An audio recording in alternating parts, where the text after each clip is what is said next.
Good afternoon. I am Sherilyn Francis, and we welcome you to part one of our Public Health Nursing Leadership Webinar Series.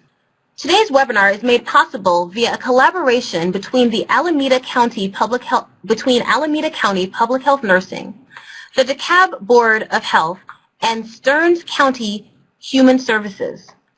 The objectives for today's webinar are to evaluate the impact public health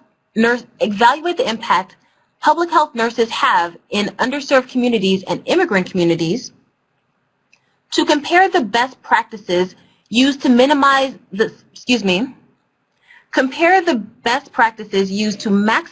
the skill set of public health nurses, to examine the impact of public health nurses on the reduction of health disparity in underserved communities, and to evaluate standard methods in public health nurses can provide to effectively treat their patient base and to improve outcomes of chronic disease care management.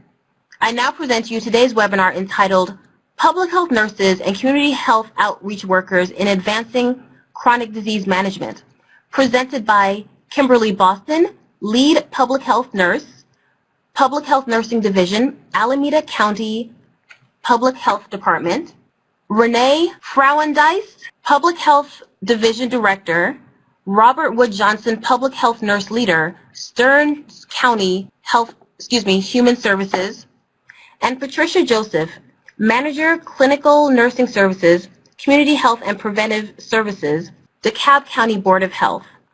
And now, Nurse Kim. Can you hear me? An overview of public health nursing, past and present, current trends affecting public health nurses, and emerging roles for public health nurses and community health outreach workers. You guys are probably aware that Lillian Wald coined the term public health nurse. Lillian believed that public health nurses should treat social and economic problems, not simply take care of sick people. Lillian believed that PHNs should be involved with the health of an entire neighborhood and cooperate with social agencies to help improve living conditions. At present, one of my colleagues, her name is Kathy Ahoy, she's a former Alameda County public health nurse, and she founded the Street Level Health Project to serve the communities of Oakland in 2000. The project quickly became more than healthcare, because Kathy actively nurtured the sharing of knowledge, resources, and skills, and built relationships that bonded the work in caring for individuals with health disparities and for a growing immigrant population. PHNs are natural, innovative healthcare leaders. Public health nurses improve the evolving health and clinical systems through social justice, ethics, and quality care to individuals, communities, and populations.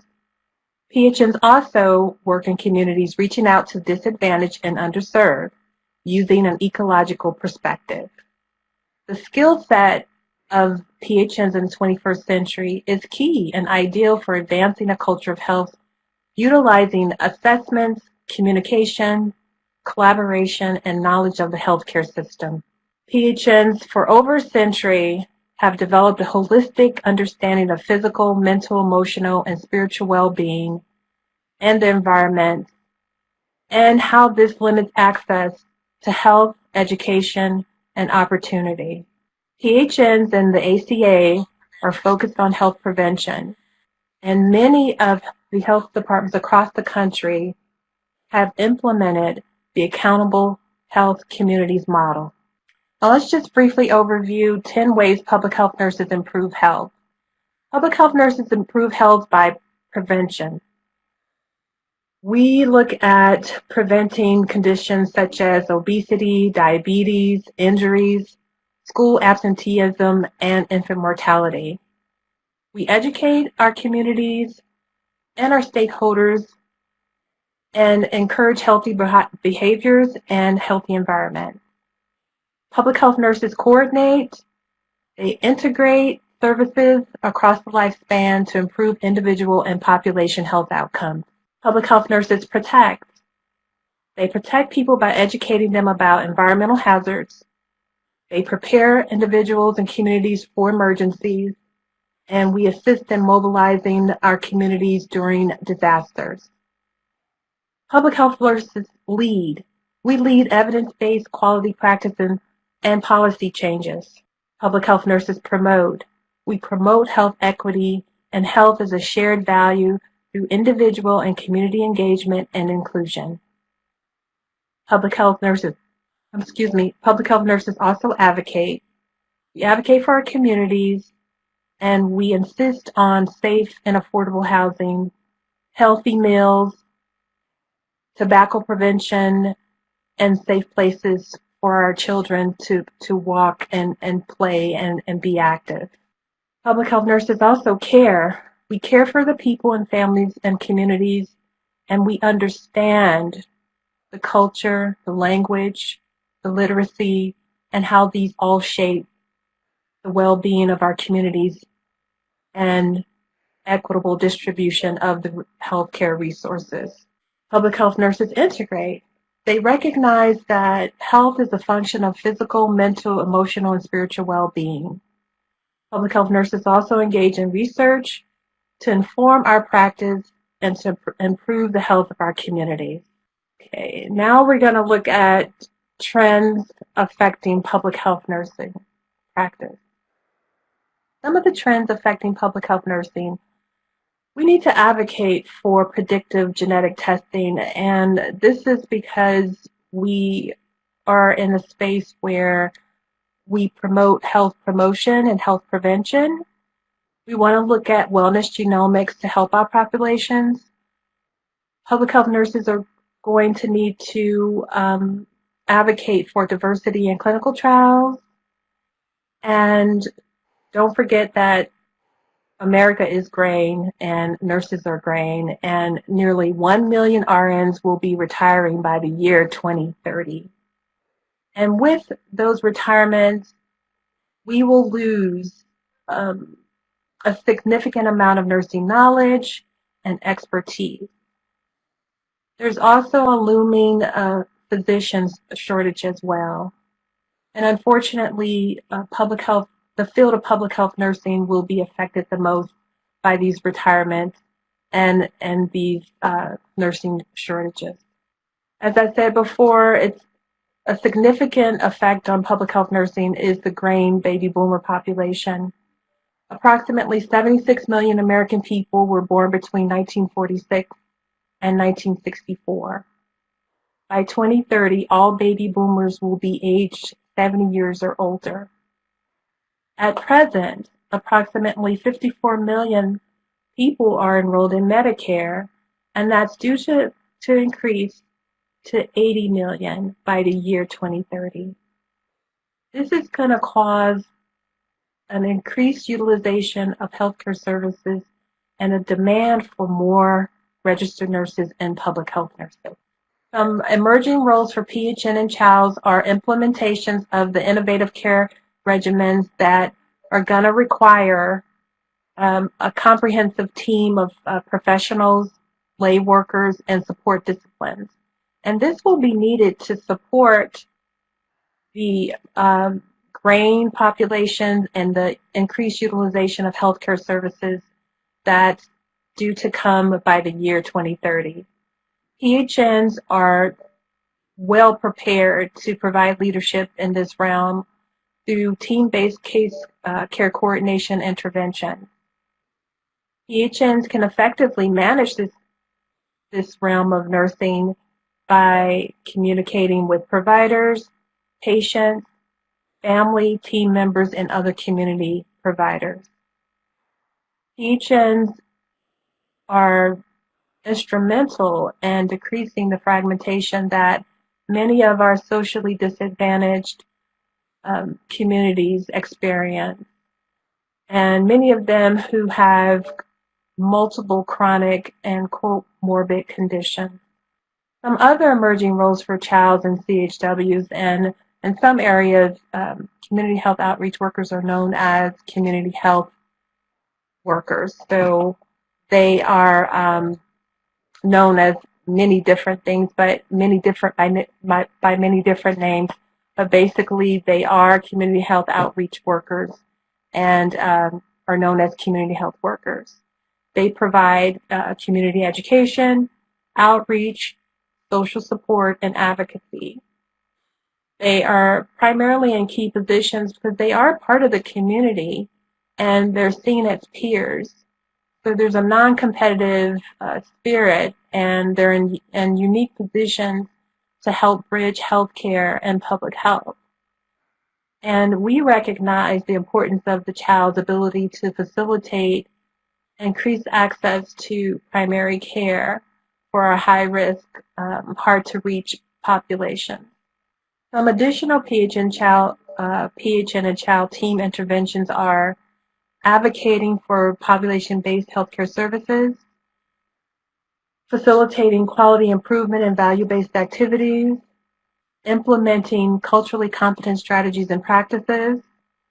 It's very important to develop shared care plans, utilizing and getting the support from primary care providers. Focusing on self-care activities is very important because individuals are in the hospitals for a very short period of time, and they do see their primary care providers perhaps once a month or once a quarter.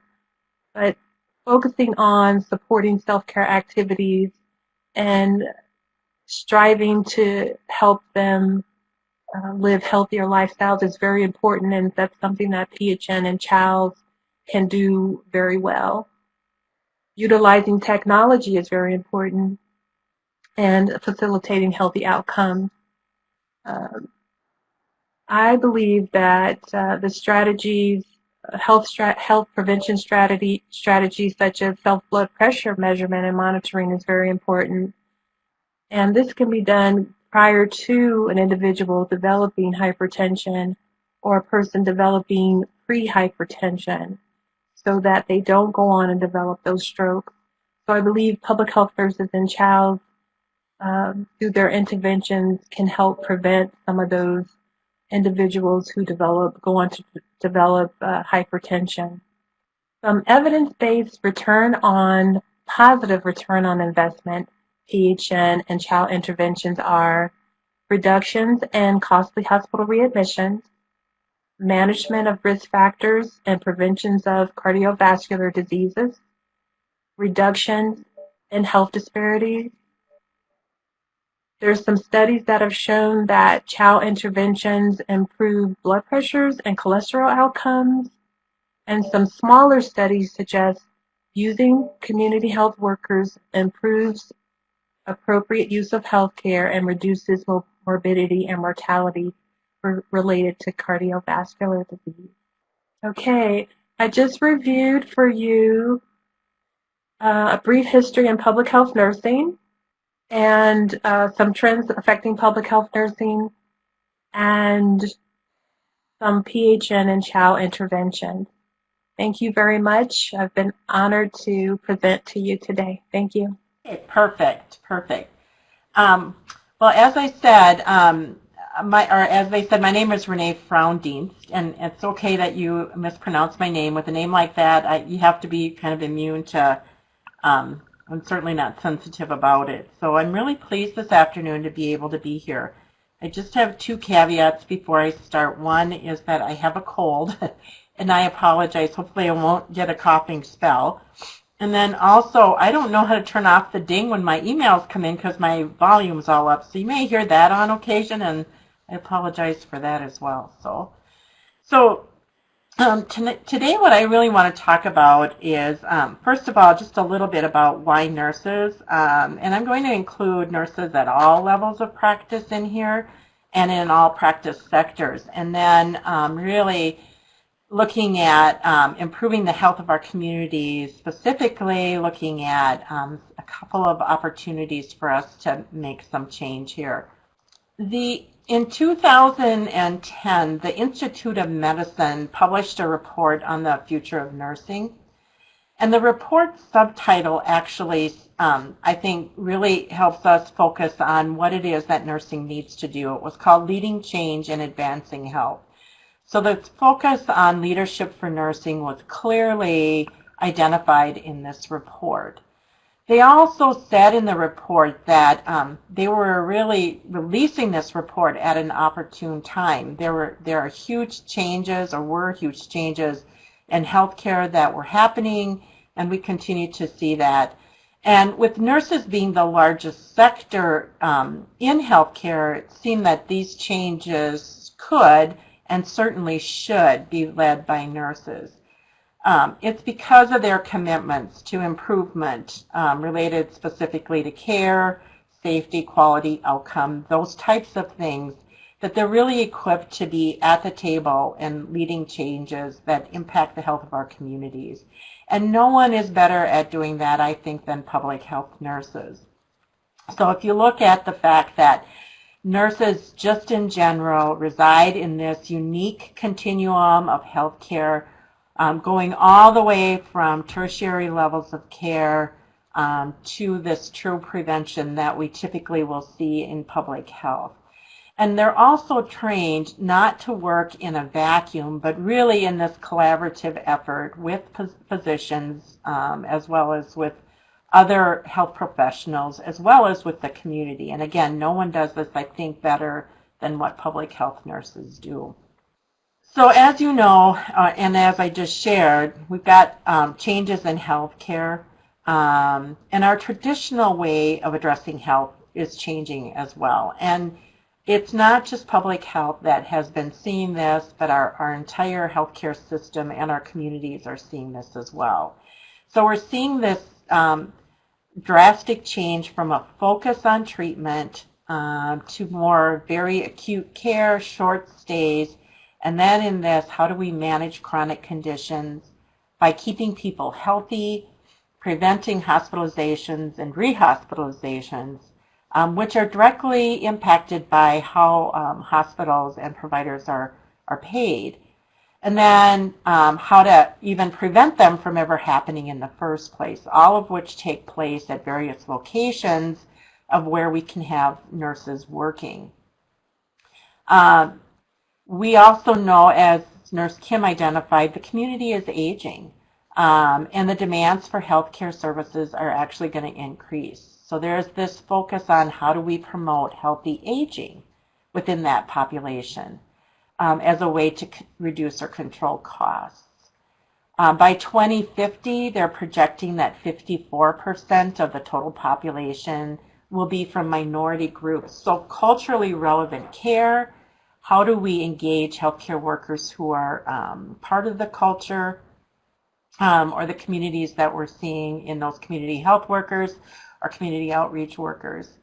And then how inequities in care and services are actually going to be addressed. And everyone is going to have to address these issues. These are major factors that not only public health, but now our communities actually are needing to be addressing if we're going to make successful changes, because as the slide shows you, more than 80% of our health is made up of where and how we live, work, play, age, those kinds of things. So this is actually from a publication that just came out from the Robert Wood Johnson Foundation, their executive summary called A Catalyst for Change, Harnessing the Power of Nurses to Build Population Health in the 21st Century. And as you move about in your work as public health nurses or are interacting with your community providers, you're going to hear these terms, and it's really critical that we understand what we're talking about. I remember some of the first meetings I went to where we were engaging in discussions around population health and population management with our healthcare providers, and they were talking about this, and I was very excited until I realized that they were talking in different terms. So I think it's critical that everybody's on the same page. So population health, which is one term I think that we're in public health very familiar with, initially focused on outcomes. But you're hearing this term more broadly today, and it's focused on those upstream factors that are determinants of health. And there's this eye towards shared responsibility to improve the population's health and those outcomes that are part of that. Population management is a more narrow definition, and it's related to payments and metrics of defined populations. So if you think about this on a continuum, from this defined group of individuals that are population management to this broader level focused of population health, those are areas where collaborative efforts need to happen and shared responsibility needs to be understood. So is there a role for us at the population management level, and is there a role for us in the population health level, or at that level? So I want you to just think about this, and I'm going to ask you to tell me, well, you can't tell me, so I want you to think about this. As we talk about approaching chronic diseases and its management, do you think, particularly if you consider where you are right now in the field, public health and or in a clinical or hospital setting, do you think that that falls in population health or in population management? And is there a role for you in both of these? I'm going to let you ponder that for just a few seconds, and then I'm going to answer from my perspective, and that is yes. Regardless of where we are at, I really feel that it's necessary for us to reside in both of these areas, or at least certainly understand the terms that are related specifically to these two levels of care, so to speak. If we want to transform healthcare, and if we're going to focus nursing on making changes in areas such as chronic disease management, I think we need to make sure that we're providing leadership from all practice areas and to all levels of nursing. So we not only need to engage our partners in the work that we're doing, but actually nurses in all of those settings. It's not uncommon to see these care coordination teams that are tasked with managing patients with chronic illnesses that are at either a tertiary or secondary prevention level. But what about the emerging understanding on those determinants of health and how they actually impact health? So we also need to make sure that our staff in public health and those nurses that we're interacting with in the community have these competencies that are focused on this larger population or our community if we're going to actually impact, particularly in chronic illness or chronic disease management. So we have to consider the physical, mental, social, and spiritual aspects in the context of the environment. So again, where they're working, playing, aging, growing. The coordination of care across providers, across sites, across systems, and even across services. We need to think about collaboration not only with our usual suspects, but also those partners that are outside of our regular sphere of work. So it's really looking at who else do we need to engage in this work. And then we have to make sure that we're providing advocacy for those persons, but also our community and the system, as well as policy and change that needs to happen. So when we look at disease management and we look at these levels of competencies and the different levels of care, it can be overwhelming, and you have to say, where do you start? So I'm going to tell you, you need to look at the data. Data should always drive your work. Data should always be where you start. So if you're beginning to take a look at wanting to impact disease management at whatever level and at whatever disease you're looking at, you need to start with that data. And then based on that data, you can begin to make search or change around evidence-based practice or evidence-informed practices. So I want to share with you a story from our own communities. So Minnesota was a state innovation model implementation state, and our larger healthcare system in our county actually applied for and was granted some SIM dollars. But I have to tell you that I really primed the pump a lot prior to these dollars coming out. I knew they were coming out. I felt as a large healthcare system it was critical And so I spent quite a bit of time talking with those partners and asking them where would they be interested in actually doing some interventions. And we were collaboratively working on our community health assessment that public health needs to do, and they were collaboratively with us working on their community needs assessment. And actually what came up was this issue around diabetes and what they called pre-diabetes in Melrose, which is the western end of our county. And so when the SIM grant came out, they chose to focus on diabetes and pre-diabetes care in the Latino community.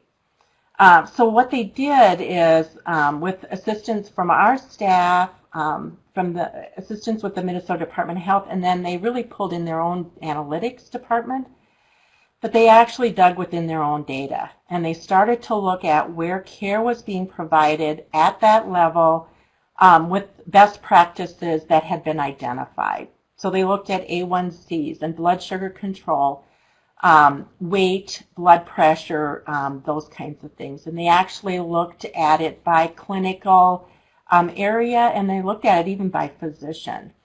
And what they did is try to identify where or who seemed to either meet or exceed the standards that had been identified. And then they dug deeper to say, what are they doing? And what we found is that a lot related specifically to appropriate, culturally appropriate clinical care. And then the discussion started on, okay, how can we replicate that with our other physicians and in other clinical sites? So that was sort of step one. So they used their nurses, their nutritionists, their physician. They have a community health worker in the community that they were using. We had staff who participated, some public health nurses, community or health educators, and I as the director to try to really focus these protocols and ways to improve the care that they were providing with their clients. And they're still in the process of looking at how successful actually were they. We then took that data in a phase 2. Looking at our role as a public health agency. And so we asked specifically for the data that they had in their clinic, specifically around age, so that we could begin to look around if there's some health equity issues. And we certainly found some. You can see by this source data from their clinic in Melrose that we have issues. So what we've been doing now is actually looking at what types of policy system or what we call environmental changes in the community that would not only support the hospital work, but also potentially impact the health of the entire community. So where would we work with businesses or other community partners around this disparity between adults that we see sort of emerging around the age of 35? But also looking at what's going well in that school age and what kinds of what we call PSEs or policy system and environmental changes do we need to either continue to support or implement, in order for us to continue that good work as well. So we're not only looking at the clinical level, but we're also with those same partners with us in the lead looking at those community changes or system changes that actually need to be in place in order for us to continue to promote this type of work in that particular community. So I think the question when we begin to address chronic disease intervention is, number one, where do we fit in on this curriculum? In other words, where do we primarily do our work? Who do you want to include in your interventions, especially if you're looking beyond just your area, which I would think you would want to do because we have to intervene across the continuum. And then what do you want to do to impact that? So what is the evidence-based practice that you actually want to do? So this summer we spent some time with some students trying to teach them around this sense of community and building civic engagement. And we taught them one of 9 civic skills, which is called power mapping.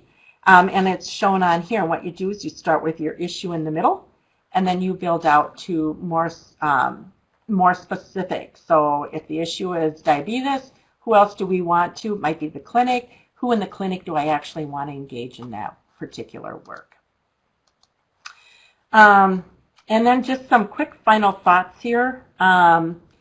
So we look at all this that's actually happening, and it looks like this is a tall order for change, and it seems impossible. In fact, it looks like there's a lot coming down on us, and we're in a time when resources and time are getting smaller. So we really have to make sure that we're not thinking that we have to do this alone, that we engage all of those community partners as best as we can. Our local CEO of the hospital keeps saying that the 4 walls of the hospital are coming down and we are coming out. So we in public health need to be ready for them. We need to know what it is that we do best, what we have that we can offer to them, and then make sure that we can provide that to them. We're really good at data, and they sometimes need assistance with that, so that's a great place for us to start. Changes in healthcare are here, and costs and now payments are driving these changes, so we need to be ready for that. In fact, if I think about my 30 years in public health, we've been asking for this in that 30 years, and now we need to be ready to step up to the plate and respond to our community needs. Thank you. We are now open for discussion, question, and answer. What would you say as public health nurses and nurse leaders to those who say that nurses have no space in public health? I think this is Pat. I think I would address that. I was trained in the state of Minnesota, so it was kind of nice to hear Renee chat. It seems as though something has been lost when it comes to the training of nurses related to public health. And we are addressing that right here in the state of Georgia. We actually have some interactions going on between our schools of nursing and the public health nurses at large. We find that somehow in public health, the active role of nurses seems to be not as pronounced as it used to be. And in actuality, to get data, you need child and you need public health nurses actually hitting the pavement in community health. And we're trying to figure out what happened between then and now. We're beginning to think that it starts with education or the slowing down of education in nursing or directed towards public health. I would be interested in what Renee thinks of. So this is Renee. So is there a role for nurses in public health? Absolutely. I think what we have to remember is we're sort of we're in a change time when we have the role of public health in our communities actually changing. And I know that this depends upon where you're located. In some of our more rural parts of our state, we see still a lot of those individual-based services where I think public health nurses appear to fit best, in that it seems clearly that's where they would fit. But I would challenge us to say that nurses in general have been taught that nursing process, and I actually use this a lot with students that I'm talking with, student nurses that I'm talking with, and saying what we do in the community in public health is we assess what's going on, we determine what the issue is, we identify what a plan is to address that. We evaluate that plan and then we make changes on that plan. And I always say to the students, what did I just tell you? And there has never been one set of students that did not resoundingly say, you just did the nursing process, which is exactly what we did.